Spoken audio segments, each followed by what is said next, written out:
Well, Razorback fans, somehow, some way, you swept Texas A&M and won in College Station for the first time under the Eric Musselman era.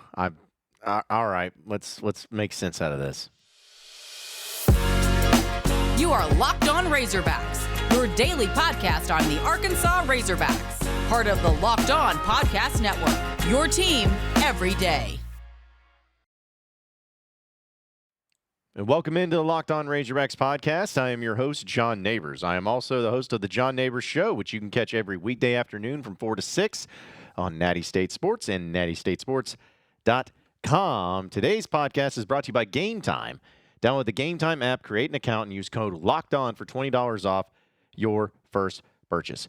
Hope everybody's having a wonderful Thursday, as it's a late one here in the recording of this podcast, but it only makes sense because Arkansas basketball, yes, Arkansas basketball, this thing that I said I was going to move on from and got tired of and got tired of seeing and everyone got tired of watching, that whole thing, that old chestnut, they won. They won a game. They won it in College Station. I think I may have said Arlington in the beginning of the podcast. I can't remember. It's been a long night. But anyways, they got the win against the Aggies, 78-71. I'm just trying to make sense out of this team.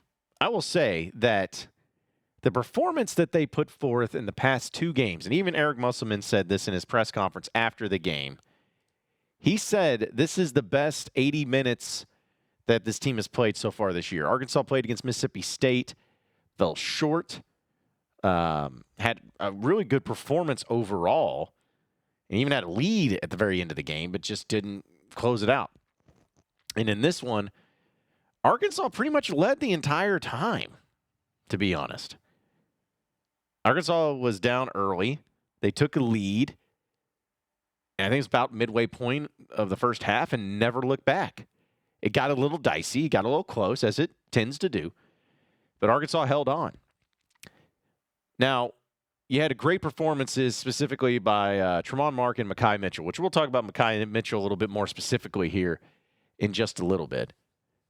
But Tremont Mark had, in this game, 26 points, and 22 of those 26 points were in the second half.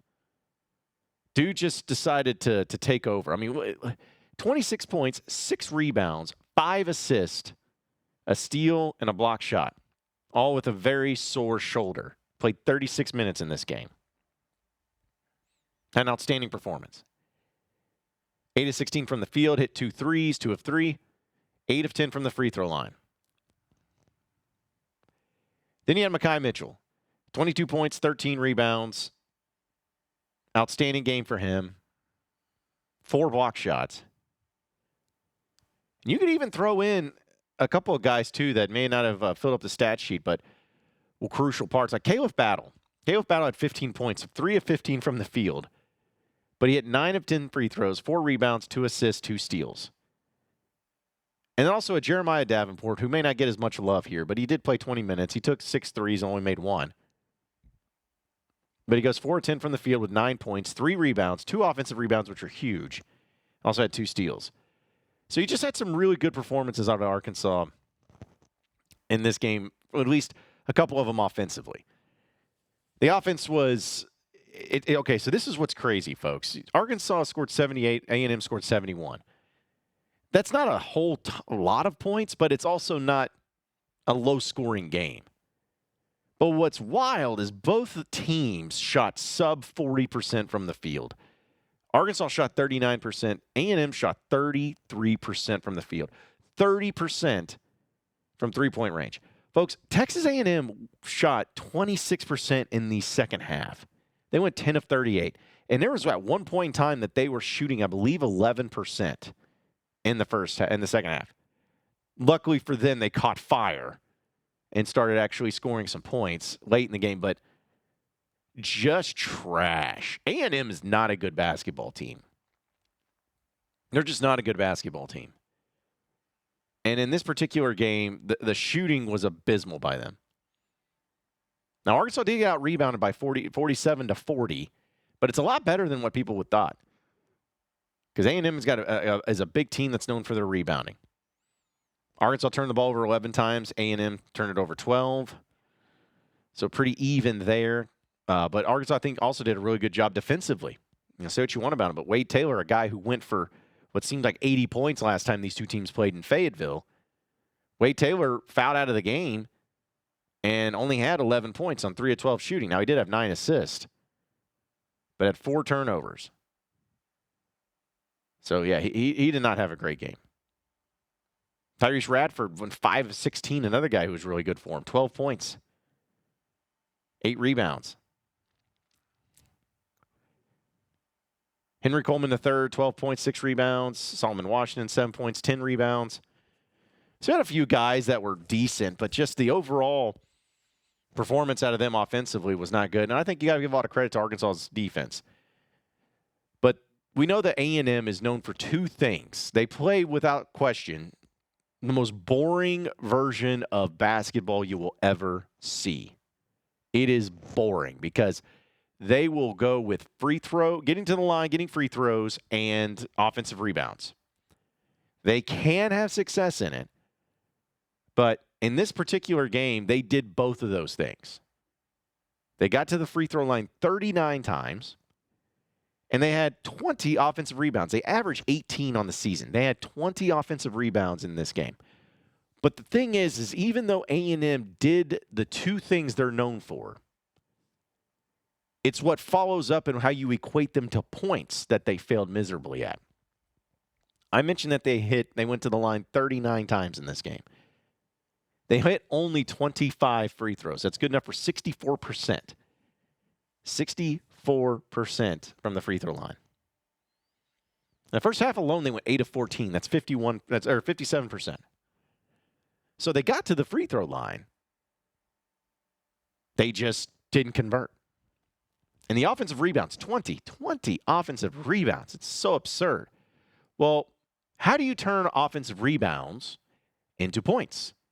Well, you get your second chance points, right? In this game, A&M had 20 offensive rebounds and 7 second chance points. So basically, not only did they miss a shot, but they got the rebound. They missed another shot and got the rebound, sometimes missed another shot. So A&M did what they do. Like, they did their job. They do those 2 things really well. But the problem is they didn't convert on them. So you could say that Arkansas got lucky. You could say Arkansas did this, that, and the other. But I think you got a lot of credit to Arkansas's defense, the way they played, the way they stuck at it, the resiliency that they had, the toughness even down the stretch that they had. Made some big plays. Tremont Mark had 3 and 1s on jump shots, one of them being a 4-point play late in the game that was crucial for the Razorbacks. So you sweep Texas A&M. It's the first time Muss has won down there in College Station since being at Arkansas. And now you're sitting at 4-9 in SEC play. 13-13 overall. Great. What's that going to do for you? Probably nothing. But it's good to see this team fighting. I want to give credit where credit. I know that nobody cares anymore about moral victories, and it's not a moral victory thing. It's just a matter of, for the sake of most teams, if not all teams, would really bail and say, this team sucks. I'm done. I don't care about them. I don't want to watch them anymore. They're trash. Whatever. But they keep fighting. They keep playing hard. They keep making it interesting. They got some favorable games in front of them, too, which we'll talk about. But good job, Razorbacks. Good job, Hogs. You guys didn't give up. You could have had every reason to, especially when you didn't have Jalen Graham, who's hurt, Trevin Brazil, who I don't think is playing another play a second this year, and Keon Minifield. Those 3 guys were out for the game with injury. And then Tremont Mark even suffered an injury a few weeks ago. He's been battling it. He has it on his shoulder. And then he had to go to the locker room during one point in time of the game, but came back. So, I mean, you were down a lot of some of the key players for you, and you still found a way to win. So kudos to the Razorbacks, man. Giving credit where credit is due. Doesn't change the year to go into the NCAA tournament, but certainly is a lot better than losing. I'll take that all day long. Folks, I know you talk about tickets, right? That you only need tickets, and maybe you're going to be going down to Arlington for the college baseball showdown that Arkansas baseball is going to be in, but you don't have any tickets. Well, luckily for you, there's Gametime. The Gametime app, it's a great experience. They have last-minute tickets, flash deals. They have easy ways to find the tickets of every sort of event, not just for sports, but for concerts, for comedy shows. No matter what it is, no matter what event it is, they're going to have tickets, and they're going to have the lowest price guarantee, event cancellation protection, job loss protection, everything. They're going to have it. And they have deals on tickets right after the start of the event, too, even an hour after it starts. So it's the best place to find those last-minute deals. So take the guesswork out of buying tickets with Gametime. Right now, Gametime users get $100 off. Try $100 off with the ticket code Vegas100. Or if you're not going to any particular game out there in Vegas, you can always use code LOCKEDON for $20 off your first purchase. That's $20 off your first purchase if you use promo code LOCKEDON, LOCKEDON, for those of you who don't know how to spell it. But you can download the Gametime app today. The last-minute tickets at the lowest price, guaranteed. You are Locked On Razorbacks, your daily podcast on the Arkansas Razorbacks. Part of the Locked On Podcast Network, your team every day. All right, moving on into the next segment of the Locked On Razorbacks podcast. Let's talk about Makhi Mitchel. Makhi Mitchel, you guys know Makhi Mitchel. Makhi Mitchel, the player that we all felt was going to be the key component in the SEC play and was a guy that was going to really be counted on to be a double-double machine and everything that you could possibly not predict about Makhi Mitchel. It seems to be certainly coming to fruition. And I'm not kidding about this. I'm extremely happy for Makhi Mitchel. Going into this season,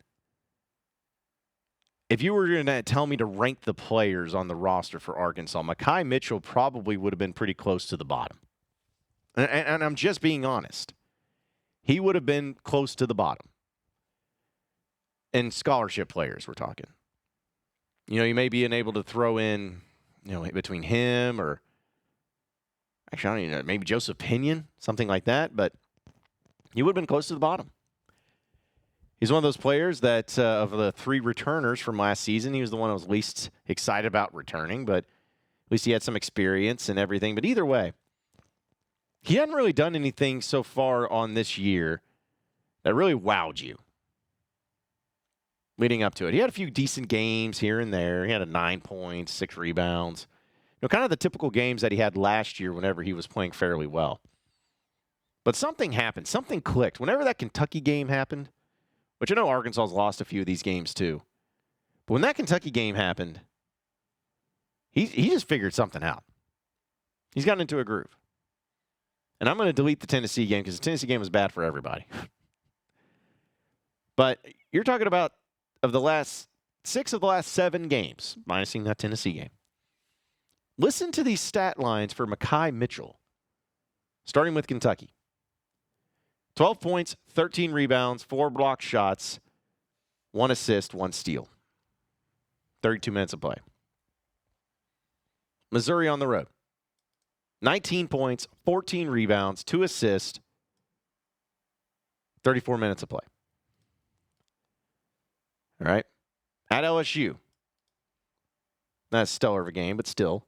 29 minutes, 10 points, 3 rebounds, 4 assists, and a steal. No turnovers, by the way. How about Georgia at home when Arkansas won? 14 points, 5 rebounds, 3 block shots.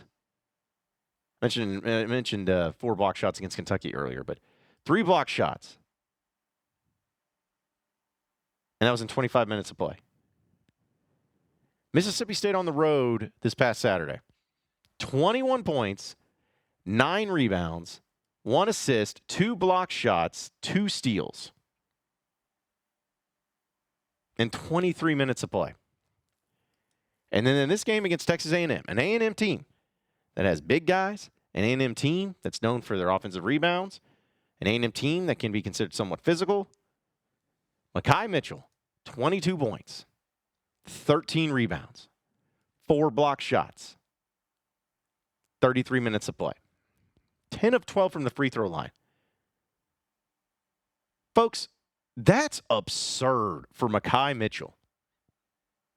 Makhi Mitchell's shooting 78% from the free throw line. Like, it was in the late game situations against A&M where I'm like, let him foul him. See how that goes for him. Foul him. Because he's going to go up there, he's going to step up and make those free throws.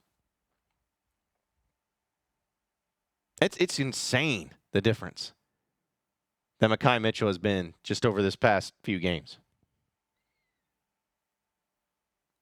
And if you if you really want to put it in comparison, as great a games as he's had, this kind of shows you how slow of a start it was for him. It's great the games he's had over the past 6, 7, 8 games. He's still only averaging 6.7 points per game, which is lower than last year. He's averaging less of a shooting percentage. He's at 63 this year, 66 last year. But his free throw percentage is up 12%. 12% from a year ago. So, I don't know what's gotten into Makhi, but I'm all for it. And I love it for him. And I hope he continues to have this type of performance. And I'm going to tell you this right now. Here's a hot take for you. If Makhi Mitchel in these final, 5 games, I believe, and we'll talk about the rest of the schedule here in a second. But if Makhi Mitchel in the final regular season, at least, the next 5 games against Missouri, Vanderbilt, Kentucky, LSU, Bama, if he can average 15 and 8, which the way he's been playing here recently isn't out of the realm of possibility. And throwing in block shots that he's been really good at. Throwing in assists, which he's been really good at. Like, just kind of throwing all those into place. If he continues to do this, he might be an all-SEC second teamer. I know that's insane. I know that most of you may think I'm crazy. But he could play his way into it. Now, I don't think he'd be anything more than that. It would be like a second teamer. Possibly maybe even an honorable mention, depending on which list you're looking at. But Makhi Mitchel has been doing his thing. And I'm thrilled about it. I'm happy for him. I'm glad he's doing it. So, I think he's an all-SEC player. At least in my book. Which is what counts, right? I'll keep telling myself that.